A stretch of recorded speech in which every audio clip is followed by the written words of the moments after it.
One book at a time. Today's selection is Attached. Hello, friends. When have you ever wondered why your love life keeps being an endless loop without an exit? Why do you try your best along with loving with all your heart, but everything still falls apart? Or worse, keep getting stuck in relationships full of insecurity and exhaustion. I lived in that vicious cycle for many years, and perhaps most of my youth.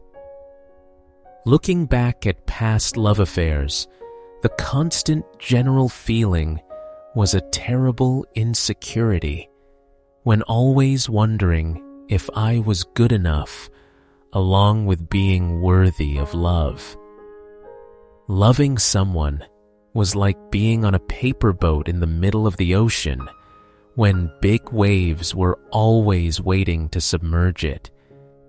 Sometimes I took all the responsibility on myself to assume that I was wrong somewhere, along with not being patient enough and not being tolerant enough. Sometimes I felt betrayed along with abandoned, as if this whole world was against me. I kept struggling in the jumble of chaotic emotions, and to be honest, I used to think that maybe something was wrong with me, along with maybe I was not destined for love. Perhaps love is inherently complex, along with incomprehensible, and full of such suffering. But then, one day in the midst of my struggling, I came across a book by chance. A book that does not promise to heal all wounds immediately, along with also not being a manual teaching you how to attract a lover. But it does something much simpler, yet having the power to change my entire way of looking at love, which is that it explains. It explains why we behave like that in love, along with why those seemingly very emotional and very personal reactions have a common rule. That book is Attached, the new science of adult attachment and how it can help you find and keep love, by two authors, Amir Levine, who is a neuroscientist, along with psychiatrist, and Rachel Heller, being a psychotherapist. The name sounds academic, doesn't it? But believe me, when the way they wrote this book is extremely easy to understand, along with relatable, and most importantly, it is based on solid scientific research on human attachment rather than empty advice or mere theories. The first thing that Attached completely overturned my thinking, along with perhaps also surprising you, is that love is not just a soaring romantic emotion. It is not something that only appears when two kindred souls find each other in a magical moment. No, when love, or more specifically, the need for attachment, is a core biological instinct of humans. That's right, when it is like the need for eating, along with breathing or sleeping. We are programmed to seek connection along with security and closeness with others. Since being a newborn baby, we have needed a reliable caregiver to survive, and that instinct does not disappear when we grow up. On the contrary, it continues to shape how we seek, along with maintain and react in romantic relationships. Understanding this is like a cool breeze blowing through my soul to brush away the layers of fog of self-blame, along with the feeling that I have a problem. Love is no longer a painful game of chance, but an inevitable part, along with being understandable and manageable of life. If you are also on the journey from insecurity to understanding, along with, if you have also ever felt lost in the maze of love, then join me in exploring this book. We will together find out things that maybe no one has ever told you about yourself and about the people you love. So then, starting from here, the journey will no longer be lonely. Chapter 1: The Dependency Paradox. When hearing about dependency, what do you think of when it is weakness along with clinginess and a lack of autonomy? Our modern society often praises absolute independence as a golden standard, but attached will overturn all those prejudices so that today we will explore together why connecting and even depending on others is a core part of our evolutionary DNA. Think about it when from the moment we cry our first breath, we are the most dependent creatures. A newborn baby cannot find food for themselves, along with not being able to protect themselves and not being able to survive even for a day without the care, along with soothing of adults. The need to be close along with, to be cuddled and to be met, is not just a wish, but a survival need. And does that stop when we grow up? Then the answer is absolutely not, because it only changes form. Scientists have pointed out that our brains are programmed to seek connection. When we feel secure in a relationship, then hormones like oxytocin are released to bring a sense of comfort along with peace. Conversely, when being isolated or rejected, then we experience stress along with anxiety and even physical pain, being an instinctive reaction to push us to seek connection again. Let us go back in time, hundreds of thousands of years ago, when our ancestors lived in tribes. A solitary individual in the wild was a dead individual, because connecting along with depending on each other to hunt and gather, then protect from wild animals, along with raise children, was not just a choice, but a prerequisite for humanity to survive and thrive until today.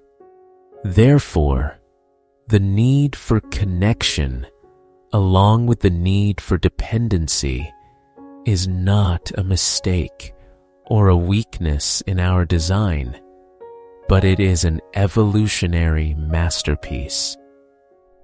In our culture, the phrase absolute independence is often assigned a glamorous, along with powerful appearance.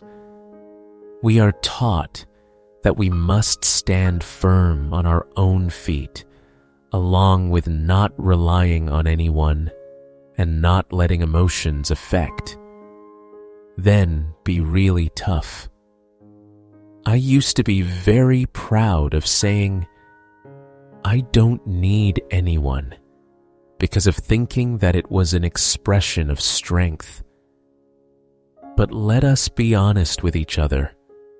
Whether any of us are truly, absolutely independent. Do you build your own house, along with growing all your own food, and curing yourself when sick, then repairing electricity and water yourself, along with making your own clothes and operating everything in this complex society yourself? Then certainly not. We depend on farmers growing rice, along with on architects designing houses, and on doctors curing illnesses, then on engineers building bridges, along with on the people who make the phone you are watching this video on. We depend on the transportation system, along with on the internet and on the community. In fact, what we call independence is often a skillful mutual dependence, or also called interdependence. Trying to achieve absolute independence is not only impossible, but also often leads to isolation, along with stress and exhaustion. When we refuse to acknowledge our innate need for connection, then we will unintentionally push others away to make ourselves weaker rather than stronger. This is when we talk about a core concept in attached being the secure base. It sounds strange, but actually, it is very simple when you imagine a child playing at a park. That child will happily run and jump along with exploring every corner and playing with other children because they know that if anything happens, such as if they fall, or if they are scared, or if they need a hug, then their parents are still there to look towards them to be ready to support. Parents are exactly the secure base of the child. Conversely, if the child does not feel secure, then what will they do when they will cling to their parents along with not daring to leave, or if they do go, it is only for a very short distance, then hurriedly coming back. The same goes for adult relationships. When we have a secure base, such as a partner, along with a relative, or an important relationship, where we feel unconditionally loved, along with accepted and supported, then we will feel much more confident to explore the outside world. We dare to pursue passions, along with daring to embark on risky projects, and daring to face failure, because we know that there is a place to return to, along with a person to rely on when everything becomes difficult. It sounds paradoxical, doesn't it? When depending on someone helps you become more independent and stronger. But that is exactly the dependency paradox. It is the security in attachment that has released us to allow us to fly further along with explore more and become the best version of ourselves. A secure partner is not the anchor holding you back, but the launch pad helping you take off. So there, when dependency is not a sign of weakness, but a superpower that has helped humanity survive and develop. Recognizing along with accepting your innate need for connection is the first step to building sustainable and happy relationships. Try looking back at your relationships to see if you feel like you have a secure base, and if you are being a secure base for someone. In the next chapter, we will go deeper into different attachment styles, including secure, along with anxious and avoidant, to better understand how we interact in love and relationships. Chapter 2: 3 Core Attachment Styles. In the previous chapter, we talked about the importance of attachment in love. Right? So the next big question is, how do we attach? Actually, science has pointed out that most of us fall into one of 3 core attachment styles.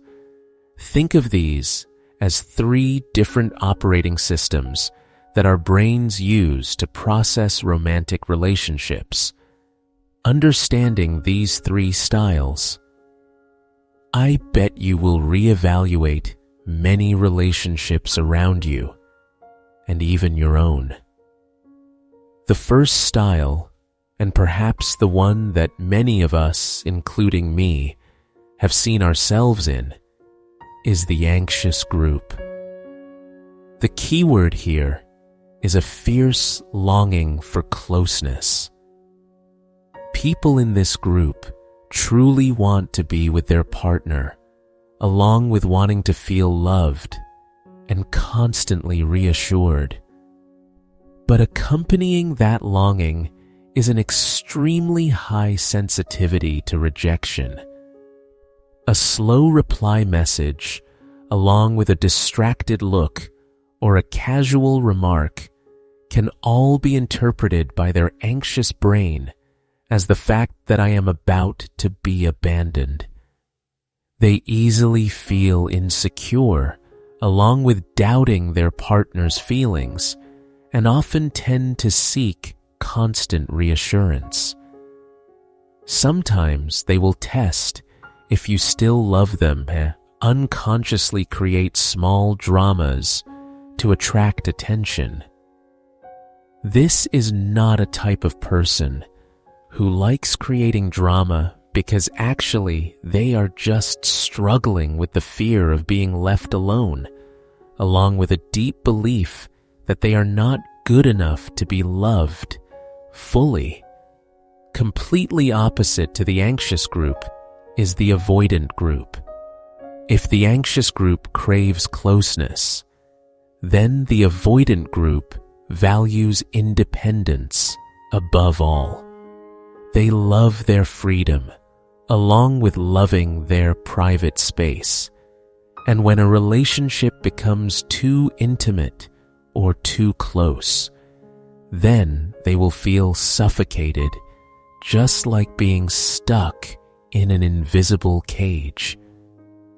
They tend to build invisible walls to keep distance even when they love you.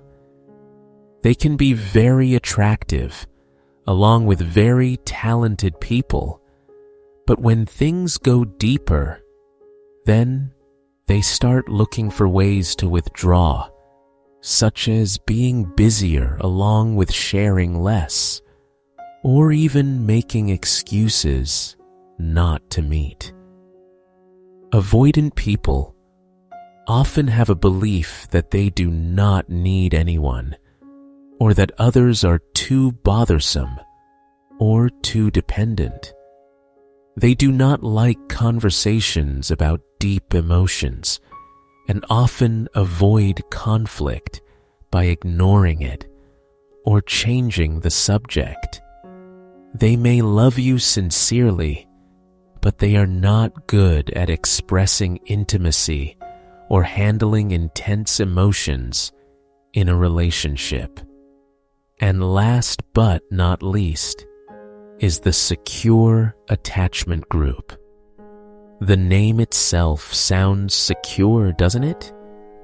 As this is the group we often aim for being a healthy standard. People in this group are comfortable with intimacy, as they are not afraid to be close to others, and also do not feel threatened by their partner's independence.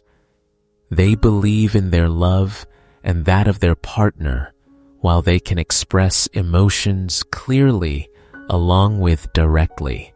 The most important thing is that they do not play psychological games, such as not being hot and cold, along with not waiting for your message too long to appear busy, and not intentionally causing jealousy. They know how to communicate effectively, along with knowing how to request what they need, and knowing how to listen to what the partner wants. They are great partners because they bring stability along with reliability and a sense of peace in the relationship. They are not perfect, but they have a solid foundation to build a sustainable and happy relationship. So we have just gone through the 3 core attachment styles, including anxious along with avoidant and secure. Right now, I bet many of you have started to vaguely realize which style you or your lover belongs to, right? Do not worry or judge, because the purpose of this is not to label, but to better understand ourselves and those around us. Understanding the nature of each style will be the key for us to untie knots in order to improve the way we love and are loved. In the next chapter, we will go deeper into how to identify each style and, more importantly, how to upgrade yourself if you want. Chapter 3: Decoding the Anxious Person, the Sensitive Alarm System. In this chapter, we will go deep into one of the attachment styles that perhaps many of us have experienced or at least seen in someone around us. Anxious person is a name that sounds negative, but let us temporarily put prejudices aside, because they are not people who intentionally overreact or deliberately complicate issues. In fact, they are just people who have an alarm system about attachment, along with about relationships set to an extremely sensitive mode. Let us analyze the first mechanism that anxious people often unconsciously use, being protest behavior. Have you ever found yourself constantly checking your phone, along with calling repeatedly, or even sometimes blurting out threats of breaking up just to get that person's attention? It sounds familiar, doesn't it? As this is an unconscious defense mechanism. When feeling the connection is threatened, along with when there is the slightest sign of distance or lack of interest, then the anxious person's brain will activate the red alarm system with the sole goal of restoring connection at all costs. This behavior does not stem from an intention to manipulate, but from a deep fear, being the fear of being abandoned along with losing closeness. They are trying to minimize the distance, sometimes in desperation, to feel secure again. This leads us to the second point, being the activation strategy, explaining why you cannot focus on work before receiving a message. Think about this when you are having an important work day, along with having deadlines and having tasks that need to be completed, but you cannot focus for even a minute until receiving a message from your lover. your entire mind is occupied by a question of why they do not reply along with, "Is something wrong?" or "Are they angry with me? And do they still love me?" This is not weakness or a lack of willpower, but this is an activation strategy where your attachment system is sending an urgent signal to shift all your psychological resources into resolving the threat of distance. This anxiety flares up and takes over your mind, making you unable to think of anything else besides finding a way to feel secure in order to know that everything is still fine. It is like a fire alarm has gone off, and you cannot think of anything else besides finding out where the fire is and how to put it out, even when that fire is just a brief silence. And here is the most important point. I want you to remember being acknowledging needs, because you are not weak at all, but you just need reassurance. If you recognize yourself in the descriptions above, then I want you to know an extremely important thing, that you are not weak. You are just a person who has a need to be reassured, along with feeling close and secure with that need being a bit higher than others. This is a basic human need, and there is nothing to be ashamed of. On the contrary, understanding and accepting that you have these needs is the first step, so that you no longer blame yourself, along with no longer feeling guilty whenever craving closeness or needing reassurance. Instead, you will learn how to communicate and meet them in a healthier way. So there, when the anxious person is not a title for judgment, but a way to better understand a complex psychological mechanism. Their alarm system is more sensitive, and that requires understanding from themselves along with from those around them. Understanding the nature of the anxious attachment style is the key to starting the journey of self-healing and building more sustainable relationships. In the next chapter, we will explore the avoidant attachment style. So then, you will see the overview of how attachment styles interact with each other to create interesting but also challenging dynamics in love and relationships. Chapter 4: Decoding the Avoidant Person, the Invisible Wall. Have you ever met someone whom you feel as if you are trying to solve a puzzle, when the more you want to get close, the further they back away? That is the characteristic of avoidant people, and one of the strategies they use to create distance is what the book attached calls deactivating strategies. This is an extremely sophisticated defense mechanism when, instead of saying straight out that I am afraid of intimacy, they will do small, along with almost insignificant things to reduce the closeness and the feeling of familiarity that is forming.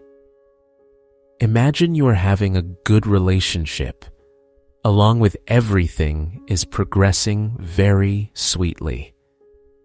But suddenly, that person starts picking at your small and insignificant flaws. That could be a tiny bad habit along with a slip of the tongue, or an imperfect habit being things that we can normally easily ignore or accept. But for the avoidant person, that is the most effective deactivating strategy. They can focus on the fact that you forgot to take out the trash once, along with how you chew gum a bit loudly, or even the fact that you have too many private hobbies that they do not understand. These things sound unreasonable at first, but the ultimate goal is to create a sense of imperfection about the partner along with a reason, so they can tell themselves that this person is not the one for me, or I cannot completely trust or rely on this person. In this way, they create a reason for themselves to keep a safe distance to avoid having to face the intimacy they feel afraid of. It is a way for them to protect their private space, along with their sense of independence, even though the price to pay is true attachment. Next is an extremely interesting psychological phenomenon, along with sometimes causing confusion for the partner, being the Phantom X syndrome. Have you ever met someone who constantly talks about their wonderful ex-partner as if no one in this world could compare? Because that is exactly the Phantom X. This is not just about them reminiscing about the past, but this is a sophisticated defense mechanism when this Phantom X is often idealized to an unrealistic degree.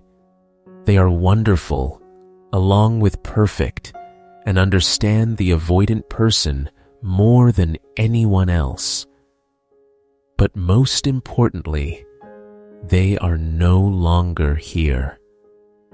Why is that when a Phantom X does not demand anything, along with not requesting intimacy, then not requesting commitment, and not requesting constant presence? They are a safe ideal, along with having no ability to threaten the freedom or personal space of the avoidant person. By honoring a relationship that has ended, or even a relationship that only exists in imagination, the avoidant person creates an impossible standard for the current relationship. Any new partner, no matter how wonderful, will never be equal to that Phantom X. This helps them maintain a wall, along with a reason to never fully open up or commit deeply to the current person. It allows them to keep one foot out, along with an exit always ready in case intimacy becomes unbearable. For me, this is one of the most thought-provoking things, because it shows how fear can distort our perception of potential happiness. Finally, one of the greatest fears lying deep in the mind of avoidant people is the fear of losing freedom and independence. For them, intimacy is synonymous with being swallowed, along with being bound and losing oneself. They believe that to maintain autonomy, they must maintain a safe distance, being almost an invisible barrier. But the problem here is that they often misunderstand the true meaning of independence. Healthy independence in a relationship does not mean you have to be completely separate, but it means you can still be yourself, along with having private space and having private hobbies. but still simultaneously connecting deeply and supporting the partner. Avoidant people, on the other hand, perceive connection and intimacy as a direct threat to their autonomy. They can be very sensitive to any behavior that they consider controlling or invading personal space, even if that might just be a normal gesture of care. Because of this fear, they often unconsciously push back efforts to approach from the partner to keep the relationship at a superficial level or not fully committed. They want freedom to come and go as they please, along with not being anchored by anyone. But ironically, this very avoidance often makes them feel lonely and lacking the emotional support that deep down they also crave. So there, when deactivating strategies, along with the phantom X syndrome and the fear of losing freedom, are all invisible walls that avoidant people build to protect themselves. They are not cruel or heartless people, but simply people who are carrying a deep fear along with a love script that has been deeply ingrained in their subconscious. Understanding this is the first step so that we can interact with them more effectively, or at least not blame ourselves when being pushed away. In the next chapter, we will explore more deeply how these attachment styles interact with each other, along with how to build a healthy relationship, no matter which style you belong to. Chapter 5: The Power of the Secure Person. We will dive deep into an attachment style that perhaps many of us dream of being the secure style. It is not that they are perfect, along with not that they do not have their own challenges, but secure people possess a true superpower in relationships, being a set of skills that helps them build and maintain deep, along with healthy and sustainable connections. So, what makes secure people an ideal target? And how do they maintain that stability? Then, let us find out together. Let us start with what I find extremely impressive about secure people being how they handle conflict. If you remember, anxious people tend to cling along with trying to attract attention by making a scene or demanding constant reassurance. Conversely, avoidant people often withdraw along with shutting down emotions and looking for ways to avoid face-to-face contact when things become tense. Secure people do not attack, along with also not running away, but instead, they approach the problem with incredible calmness to focus on resolving the root of the problem rather than blaming or evading. They view conflict as a natural part of the relationship, along with an opportunity to understand each other better and strengthen the connection. When there is a problem, they state their needs clearly but not aggressively, along with listening to the partner with true empathy and believing that every hitch can be untied if both want to. They are not afraid of disagreement because they trust in the security of the relationship, along with the ability to overcome challenges together.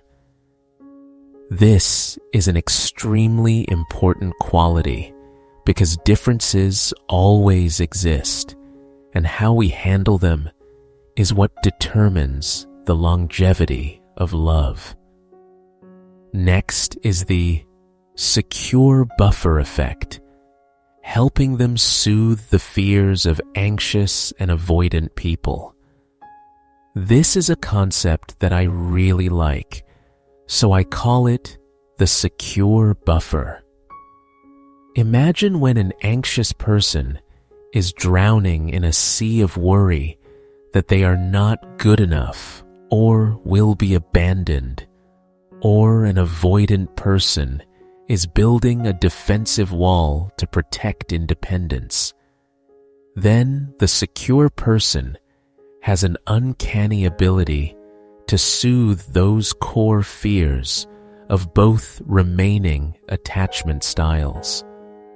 They are not drawn into the drama or the demands of the anxious person, along with not being pushed away by the coldness or distance of the avoidant person. Instead, they create a safe space, being a reliable buffer. In this space, the anxious person can reveal their deepest fears without fear of being judged or abandoned. The secure person responds with reassurance along with understanding and consistency to gradually help the anxious person believe that they are worthy of love and do not need to worry excessively. With avoidant people, the secure person patiently sends a signal that I am here, but I respect your space. They do not pressure along with not forcing intimacy, but create opportunities for the avoidant person to experience intimacy without feeling threatened or losing control. The stability, along with reliability and respect of the secure person, gradually help the avoidant person lower their weapons to see that closeness does not mean losing freedom. It is the consistency and the ability not to be drawn into the familiar script of anxious or avoidant people that helped the secure person become a potential healer for these relationships. And finally, what makes the true power of the secure person is an abundant mindset about love and attachment.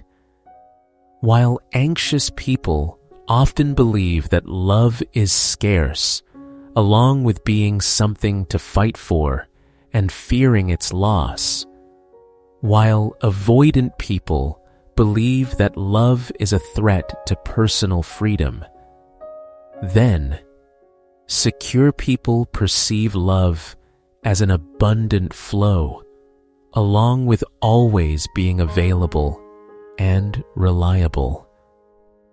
They do not panic when a partner needs private space, because they believe that it does not diminish the affection or the connection. They also do not feel suffocated when a partner wants to be close, because they believe in the ability to maintain healthy personal boundaries. They do not play games of pulling strings or testing the partner's feelings, because they trust in their own value and the sincerity of others.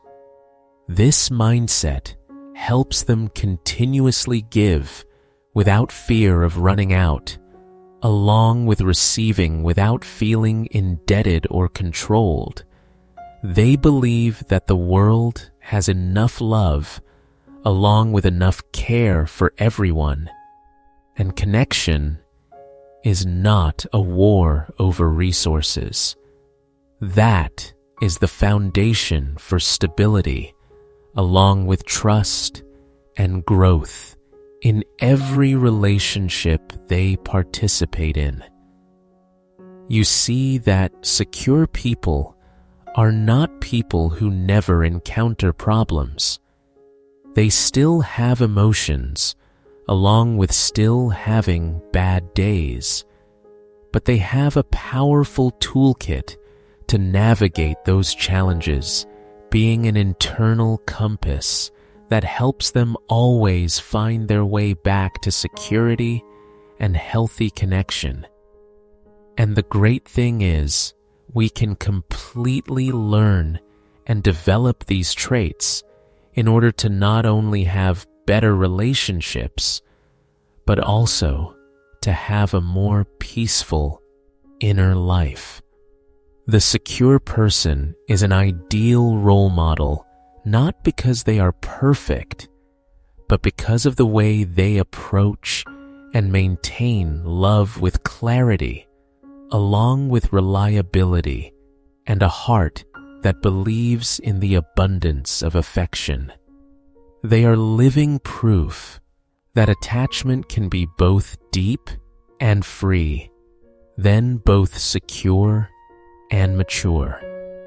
In the next chapter, we will explore more deeply how to develop a secure attachment style for yourself, no matter where you start. Chapter 6: The Anxious-Avoidant Trap. Have you ever wondered why you keep falling into relationships where one person keeps wanting to be close while the other person keeps wanting to step back? Or conversely, when you keep feeling suffocated when the partner is too clinging? If so, then you are not alone, because the book Attached calls this one of the most common toxic dynamics in relationships. And now is the time for us to analyze it together. The first part is the reason why anxious and avoidant people attract each other intensely at first. It sounds illogical, doesn't it? When one person craves intimacy, along with deep connection being the anxious person, while the other person fears being bound, along with losing independence, being the avoidant person. However, it is this seemingly irreconcilable opposition that creates an intense initial attraction, being almost like a fateful attraction. Just imagine when the anxious person with the instinct to seek security and connection meets an avoidant person being someone who seems confident, along with calm and less expressive, then very independent. Then they feel like they have found a solid rock. The avoidant person seems to not need anyone, along with demanding nothing. And this unintentionally makes the anxious person feel more secure, along with less rejected compared to others. They might even think that this is the person who can help them be less worried, along with less dependent on others, because they see in the avoidant person an ideal role model of autonomy that they crave. And what about the avoidant person when they meet an anxious person being a person full of affection, along with care and always wanting to connect? Then they feel pampered and sought after. The feeling of being craved by someone, along with wanting to spend time with them and wanting to understand them, can bring them a sense of value, along with a bit of warmth that they usually suppress. It sounds paradoxical, doesn't it? When they fear intimacy, but are unconsciously attracted to people who want intimacy with them, because these people do not demand them to be too proactive in expressing affection. And initially, the enthusiasm of the anxious person can compensate for their emotional deficit. A passing thought could be that finally there is someone who truly cares about me. That is a perfect compliment, or an illusory missing piece where each side sees in the other what they lack or what they crave to be provided with. The second part is about the pursuit loop. When the more one person advances, then the more the other person retreats. The relationship begins with such a strong attraction, but very soon after that, the trap will be revealed. The initial dynamic that created the attraction is now exactly what pushes the two people into an endless loop of pursuit. When the anxious person begins to feel the relationship is deeper, then they will naturally want to connect more, along with share more and spend more time. They start seeking the validation along with closeness they crave. But for the avoidant person, these actions, being expressions of love and connection, are perceived as a threat. They consider it an invasion of personal space, along with a binding and control that is threatening their precious freedom, along with independence. Their natural reaction is to step back, along with create distance and withdraw into their shell. And so the loop begins when the anxious person advances by asking, "Where are you?" or "Why are you so silent?" or "I miss you." The avoidant person steps back because they feel suffocated, along with uncomfortable, and reacts by avoiding calls along with messages or becoming cold and less expressive. The anxious person panics because the silence along with distance of the partner triggers a deep fear of abandonment in them. They feel insecure, along with rejected, and instinct tells them they must try harder to pull the partner back. They advance more strongly, along with demanding an explanation and a validation of love. The avoidant person retreats even deeper because the pressure along with demands of the anxious person make them feel even more stuck and suffocated. They want to get out and may even get angry or disappear completely for a while. The loop continues like that when one side tries harder to cling, while the other side tries harder to run away, just like you are trying to hold sand. The harder you squeeze, the more the sand slips through your fingers. Neither realizes that they are trapped in an endless dance where the effort of one person is exactly what pushes the other away. The third part is identifying the signs when the constant feeling of instability is often mistaken for passion. And this is the most dangerous thing about this trap, because it is that pursuit loop, along with those constant emotional ups and downs, that are often mistaken by us for intense passion, along with true love, full of turbulence. When the avoidant person retreats, the anxious person will experience an extreme anxiety along with insecurity. But when the avoidant person returns, even if it is just a message after several days of silence or a short greeting, then the anxious person will feel a relief along with a strong comeback, and it is perceived as an explosion of love. They assume that this is true love because it is this intense. Rare moments of closeness, along with reunions after a period of anxious silence, are perceived as an explosion of love, along with intense passion.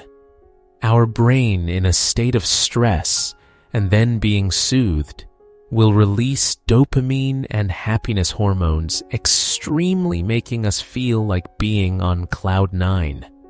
That feeling is addictive. I have seen many people say that they feel alive in such turbulent relationships.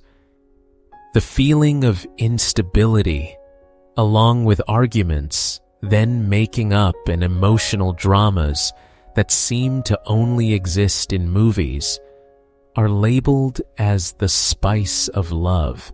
They believe that if there is no turbulence, then the relationship is bland, along with not having enough love.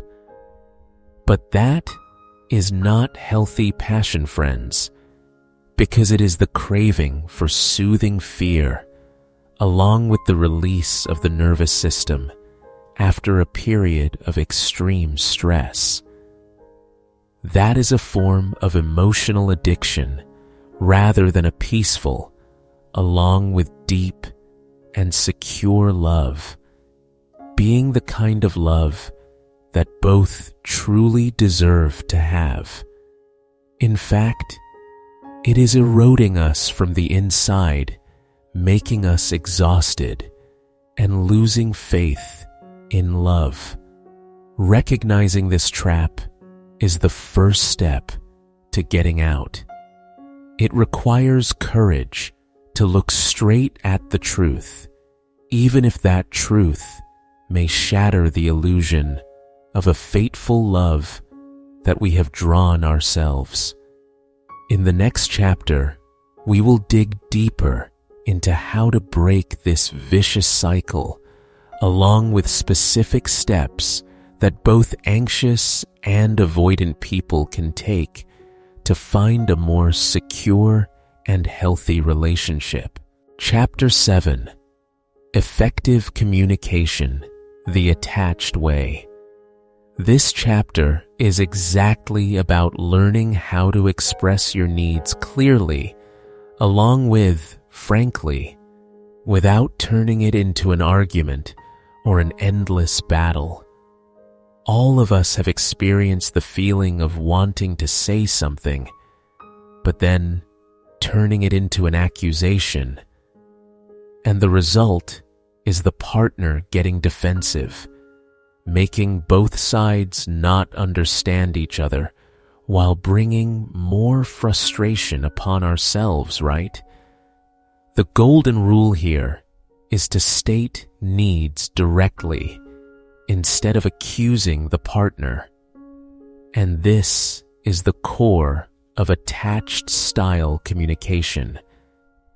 Instead of framing the problem with an accusation, you should frame the problem with a personal need. Imagine when you say to your lover that you never help me with housework or you are always late.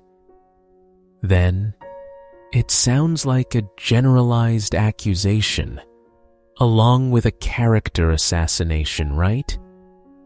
This immediately activates the defense mechanism in the partner, making them feel attacked, and the natural reaction is to fight back or withdraw, then close the door. So how to avoid that when the answer is very simple?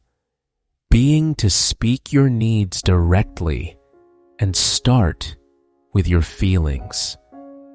Instead of accusing, then focus on your feelings along with what you want to see and what you need. For example, instead of saying, "You never care about me," then you should try saying that, "I am feeling a bit sad along with lonely, and I need a little attention from you right now." Or instead of saying, "You are always late," then try that.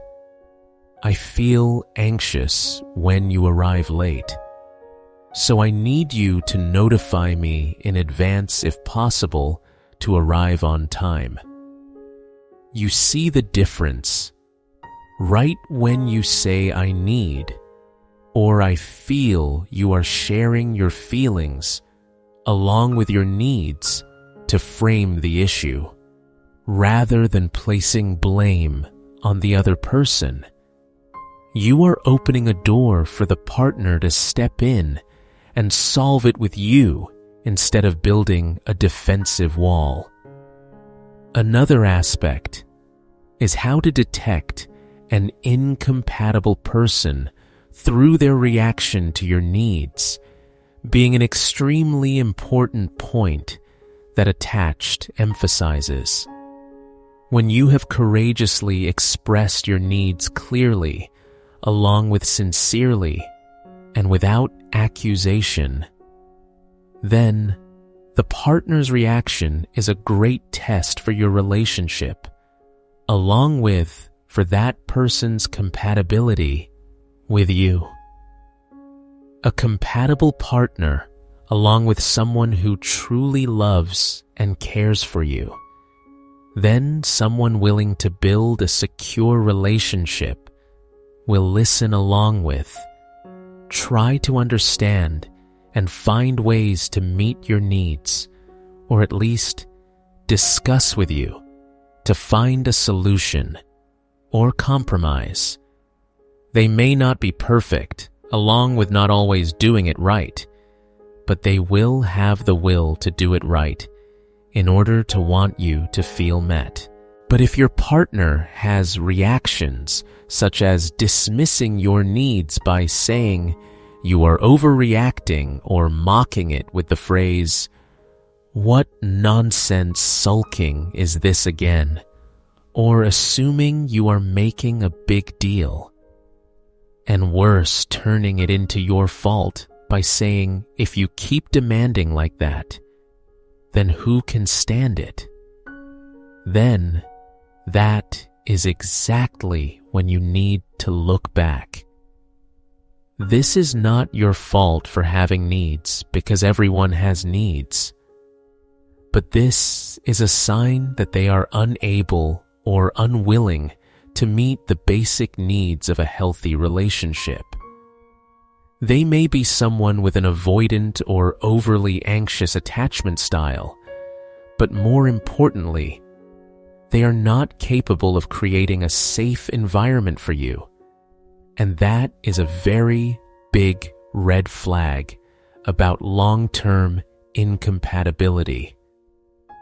Now, we will go into a practical exercise on how to say, "I need you to hug me," instead of "you never care about me," through a classic example that I think many people can relate to.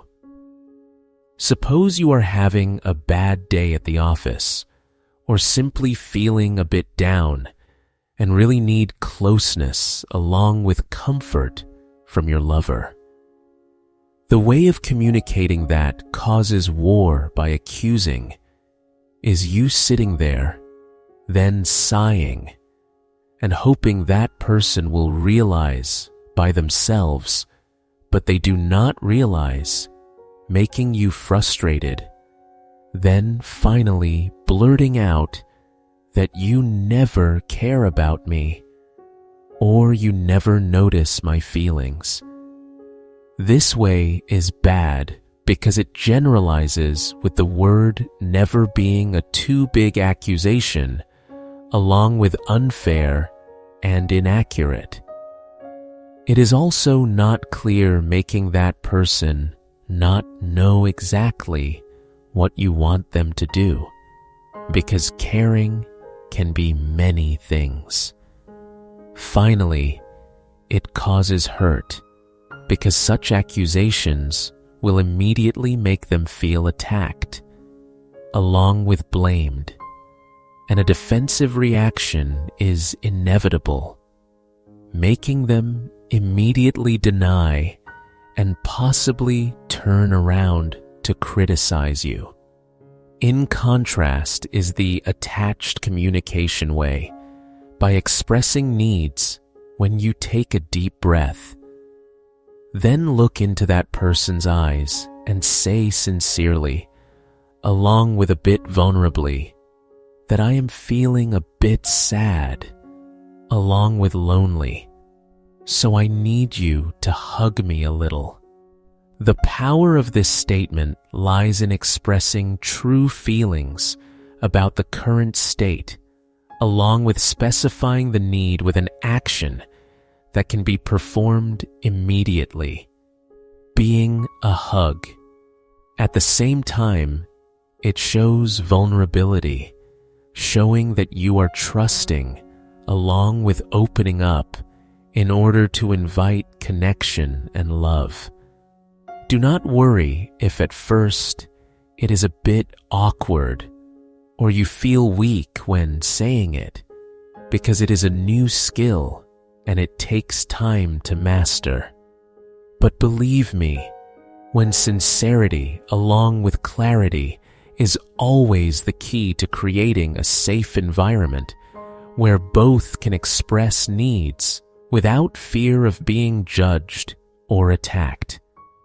Give it a try when next time you feel frustrated because a need is not met. Then stop for a second. Then breathe and ask yourself what my real need is, along with how I can express it without accusing the other person. Effective communication is not a miracle, but a skill that can be learned, which requires courage to be vulnerable, along with confidence to express your needs. Remember when the goal is connection, not winning. In the next chapter, we will dig deeper into how to build a secure base in your relationship. Chapter 8, Smart Dating. You know when in the early stages of a relationship, it is like a maze. It is full of mixed emotions along with expectations and uncertainties. How do we avoid wasting time along with emotions on incompatible people, and how to apply attachment theory most effectively right from the first dates? Then, let us explore with me. First, let us talk about the things I call warning signs, or I like to use the term smoking guns, being clear evidence. These are signs that the person might be highly avoidant right from the first interactions. Most importantly, recognize them right from the first date, or even from the initial exchange of messages, so you should not ignore them, along with not thinking that maybe I am wrong, or I can change them. For example, when they avoid personal questions or answer in a superficial, along with general way. You ask about family, along with dreams or their feelings, and they steer the story to work along with surface interests, or even redirect the question back to you. They talk a lot about themselves, but do not truly listen to you. Or when you share, they do not show empathy along with deep connection. They do not take the initiative to plan the next date, or always keep everything vague, like, let us see, or I will let you know, or repeatedly having spontaneous dates without clear commitment. They complain about their ex-partners being obsessive, along with too demanding and lacking independence. This is an extremely strong sign of avoidant people, as they often blame the partner to justify their inability to connect deeply. There is an inconsistency between words and actions when they say they like you, but the actions are cold along with distant. These signs are not always a death sentence for the relationship, but they are a red warning for you to be cautious, along with not investing too much emotion and energy in them immediately. With an avoidant person, the more you try to approach, the further they back away. So protect your heart first. Secondly, we will talk about a strategy that might sound a bit controversial, but is extremely effective, being the decoy strategy. Basically, it means dating multiple people at the same time in the early stages. It sounds a bit like a playboy or playgirl, right? But that is not what I mean. This is about protecting yourself and managing your anxiety. When you only focus on one single person in the early stages, then you put all your hope, along with anxiety and attention, on them. Especially for those with an anxious attachment style. This can become a toxic loop when you will constantly check your phone, along with analyzing every message and every action of theirs, then feeling extremely insecure if they do not respond as you expect. This strategy helps you disperse anxiety, along with reducing the pressure to succeed with this person. It gives you a more objective view to help you compare and realize what is truly important to you in a relationship. This does not mean you are cheating on anyone. So, be honest with yourself, along with the people you are getting to know, that you are in a stage of opening up, along with learning, and have not committed to anyone. When you date a few people at the same time with politeness and clarity about your intentions, then you will not care too much if one person does not respond to messages or acts distant. You have other options, and that brings you calmness along with autonomy. Remember, the goal is to find a secure relationship, and this helps you avoid getting stuck in a whirlpool of anxiety or blind pursuit. Finally, and this is something I believe is paramount, being be yourself right from the start. Many people, especially those with an anxious attachment style, or even secure attachment, but afraid of being judged, often try to pretend to be cold, along with independent and not needing closeness, then not caring too much. They think that is the way to attract avoidant people, or to avoid being seen as too much or obsessive. But think about it when you are creating a fake version of yourself. This only attracts people who are not compatible with the real you. You can attract an avoidant person by pretending to be cold, but that relationship will never satisfy your true needs, and you will have to continue acting forever. If you are someone who needs closeness, along with clarity and care, then deep connection, then express that in a truthful, along with healthy way. Not by demanding immediately or through anxious behaviors, but through communication. Say that I am someone who values clarity and regular connection in a relationship, or I like people who are proactive in planning dates and sharing emotions. You can gently express your needs without having to pretend. When you are yourself right from the start, then you will filter out incompatible people very quickly. Avoidant people will automatically leave, and you will find people who truly appreciate the person you are being, those with the ability and desire to meet your attachment needs. Pretending only slows down the process of finding a truly secure relationship compatible with your attachment style.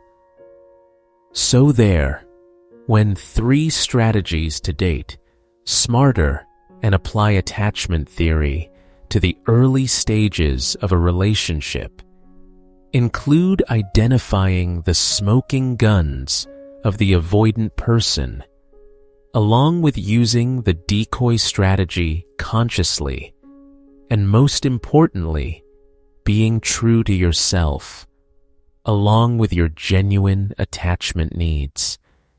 Dating is not a game, but a journey of self-discovery and seeking genuine connection. When you date smartly, then you not only protect your heart, but also open up opportunities to find a truly secure and happy relationship.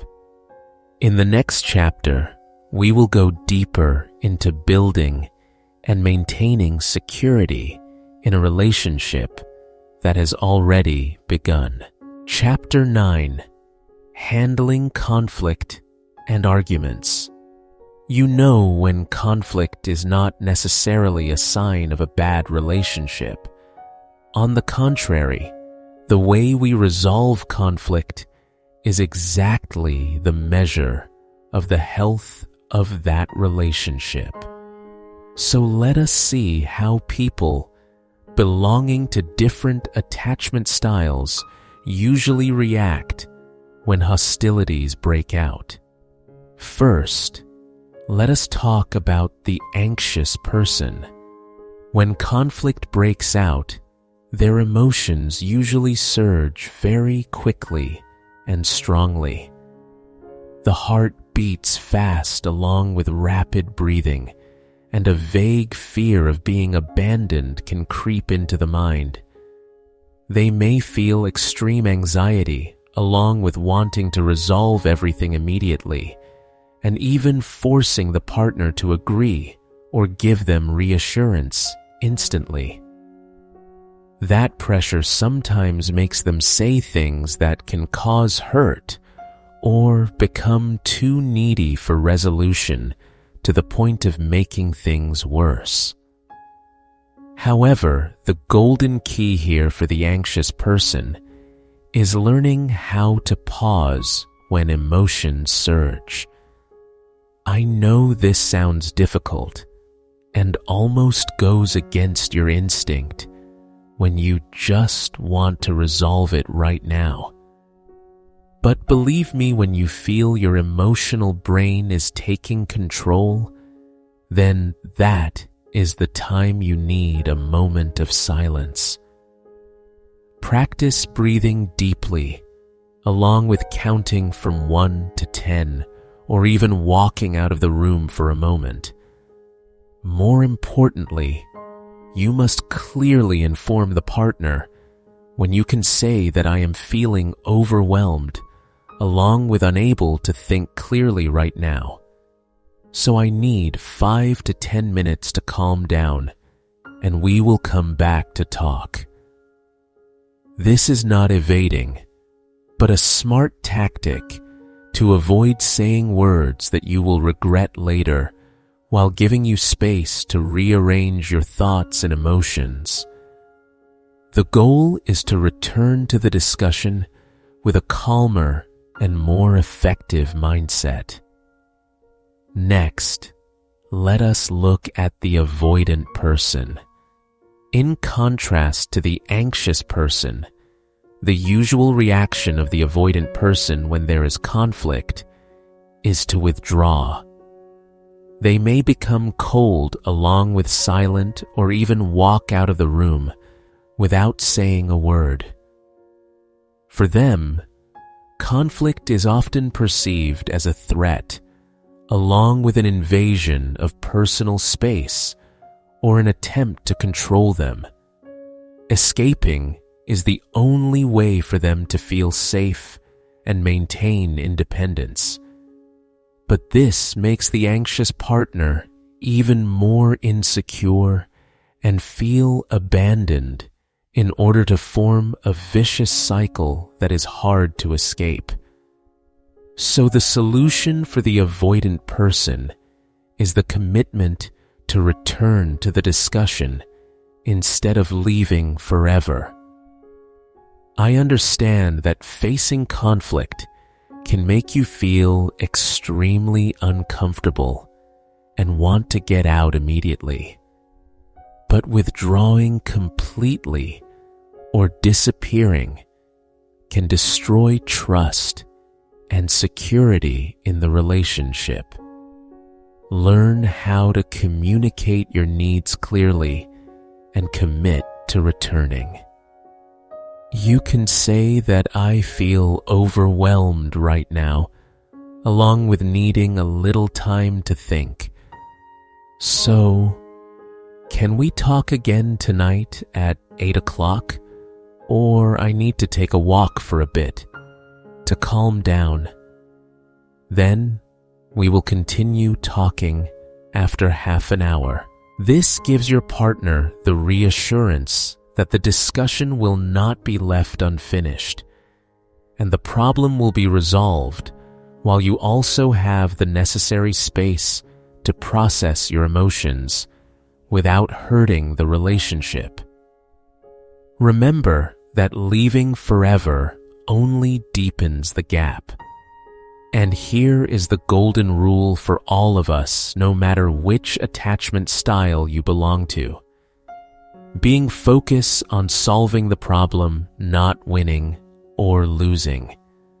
When arguing, it is very easy to get caught up in the whirlpool of proving who is right and who is wrong, along with who is more at fault. But a healthy relationship is not a war, because it is a team. The ultimate goal is not to win over the partner, but to find a solution together. Put yourself in the partner's position, along with trying to understand their perspective and emotions. Use the word I instead of the word you when talking about your feelings. For example, instead of saying, "You always make me feel abandoned when you walk away," then say, "I feel abandoned, along with anxious, when you suddenly leave the conversation." This small difference can change the entire atmosphere of the discussion. Remember that you are facing the problem together rather than facing off against each other. Listen actively, along with asking questions to clarify instead of drawing conclusions. Remember, friends, when conflict is not the end of the relationship, but an opportunity for us to understand each other better in order to build deeper trust and connection.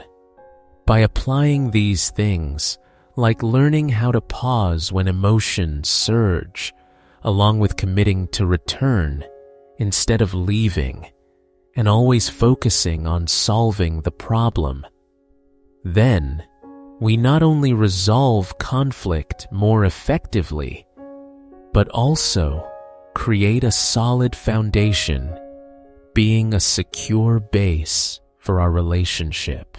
Chapter 10: The Journey Towards Security. If you have followed from the beginning, then you must have understood deeply about attachment styles, along with how they shape our lives. But I know that the biggest question is always how to change. That is the reason why I am extremely excited to step into Chapter 10 with the title The Journey Towards Security with you. This is the chapter that I believe many of us are looking forward to, because it is exactly the key to opening the door to a more autonomous, along with secure and happy version of ourselves, being what the authors call earned security. Earned security does not mean you have to be born with a secure attachment style, but it means that even if you start with anxiety along with avoidance or chaos, then you are fully capable of learning along with adapting and developing to become a person with a secure attachment style. This is a powerful message about change along with hope, and today we will together decode the 3 most important pillars of this journey. The first pillar is finding a secure partner being the fastest way to spread stability.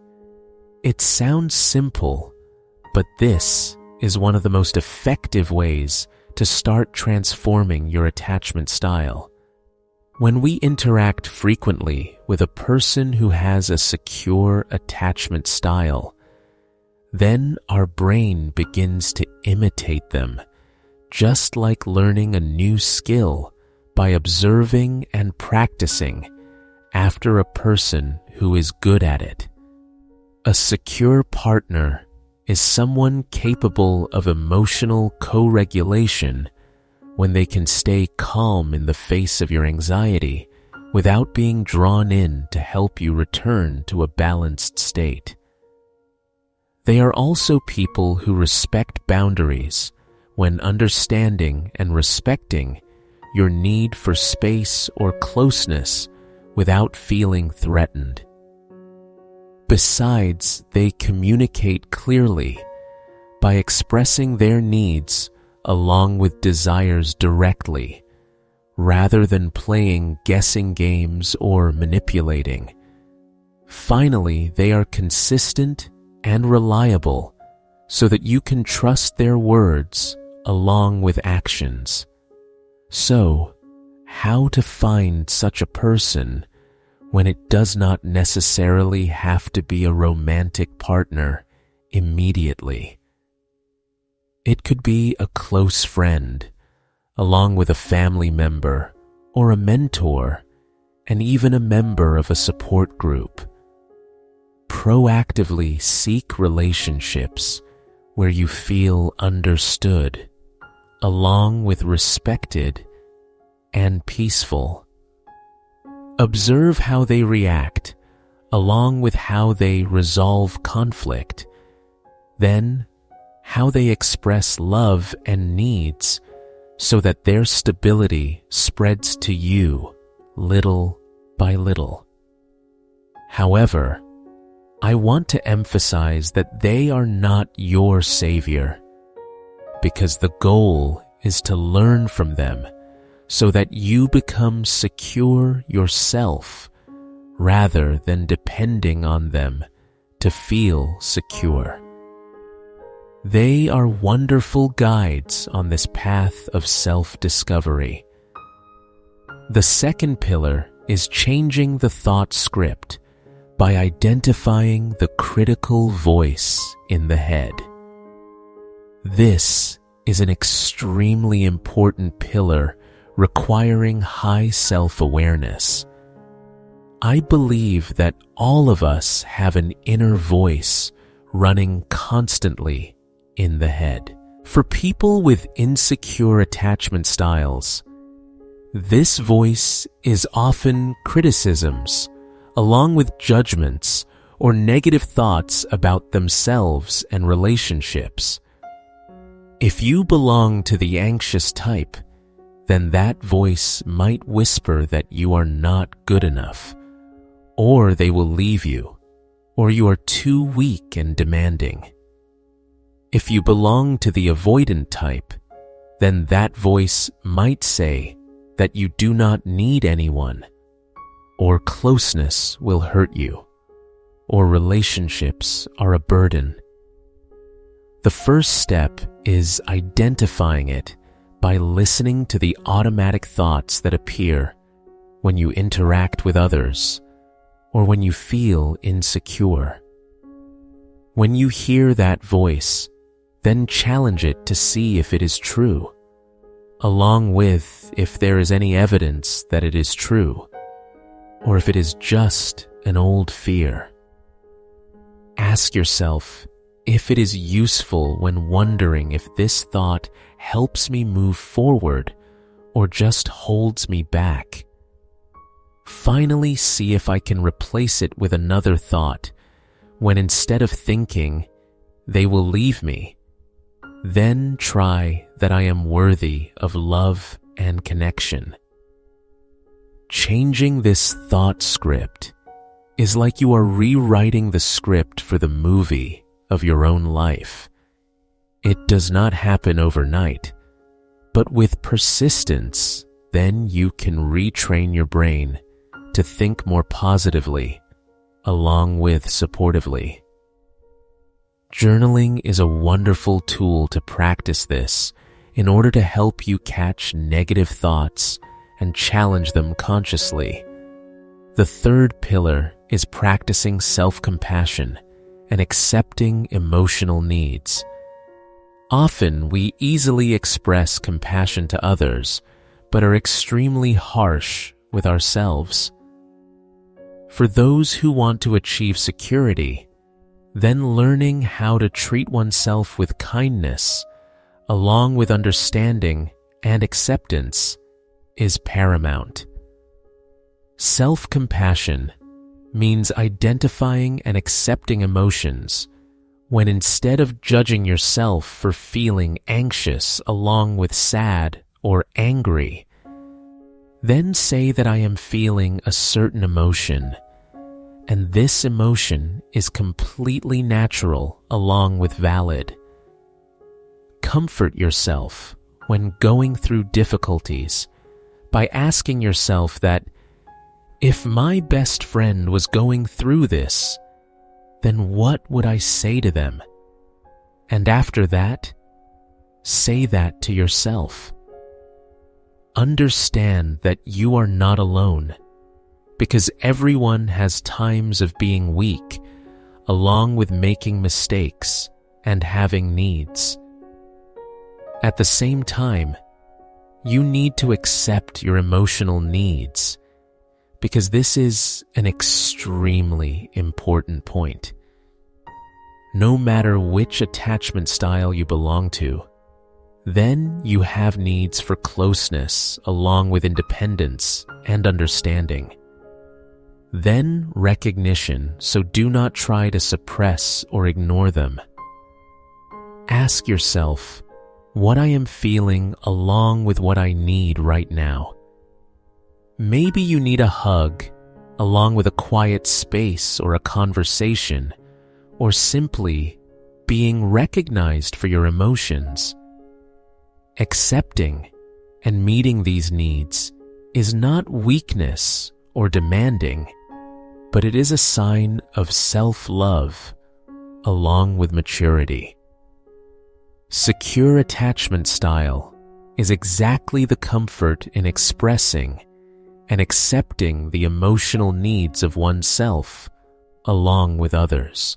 The journey towards earned security is not a destination, but a continuous process of learning along with practicing and self-discovery. It requires patience along with courage and above all, faith in your own ability to change. Remember that you have the power to change the script of your life because you deserve to have secure, along with healthy and happy relationships. By seeking sources of stability, along with challenging old thoughts and practicing compassion, then you are step by step building a solid foundation for a more fulfilling life. And here, when our journey with Attached, being the book that has been with me and perhaps also you, going deep into the inner world of relationships, has come to an end. Throughout these past episodes, we have together explored the 3 basic attachment styles, along with learning how they form, then manifest, and profoundly affect how we love, as well as how we interact. We have been able to recognize a part of ourselves, along with perhaps also our loved ones in those pages. But after all the analyses, along with the theories and the examples, there is a message I want you to carry with you, being a core thing that I truly believe each of us deserves to receive, which is, you deserve to be loved with a true, along with sincere love, and most importantly, it must make you feel secure. Security here is not the absence of challenges or the absence of conflicts, but it is when you know that despite the storms, you still have a solid harbor. It is when you can be yourself most fully without fear of being judged or abandoned. It is when you feel heard along with understood and accepted even in your weakest moments. A secure love is the foundation for you to be able to heal old wounds, along with develop yourself and truly flourish in life. I know that maybe you have experienced relationships that made you feel insecure, along with making you doubt your own value, because I have been there too. But remember that those experiences do not define you. You have every right to seek, and more importantly, build a relationship where security is the top priority. This book not only helps you identify, but also gives you the tools to change in order to communicate more effectively, then set healthy boundaries, and to choose people who are truly suitable for you. You should never settle for less than that, but believe in your own value and be steadfast with what you deserve. Now, after we have gone through this journey together, I am very curious to hear from you. After learning about the 3 attachment styles, including secure, along with anxious, preoccupied, or avoidant, then which style do you find yourself belonging to most? Or perhaps you recognize a mixture of several traits. Then please boldly share your attachment style in the comment section below. I know sharing private things like this can be a bit difficult, but consider this a safe space where we can learn together and understand together without judgment. Sometimes, just being able to name your emotions along with your behaviors is already a big step forward.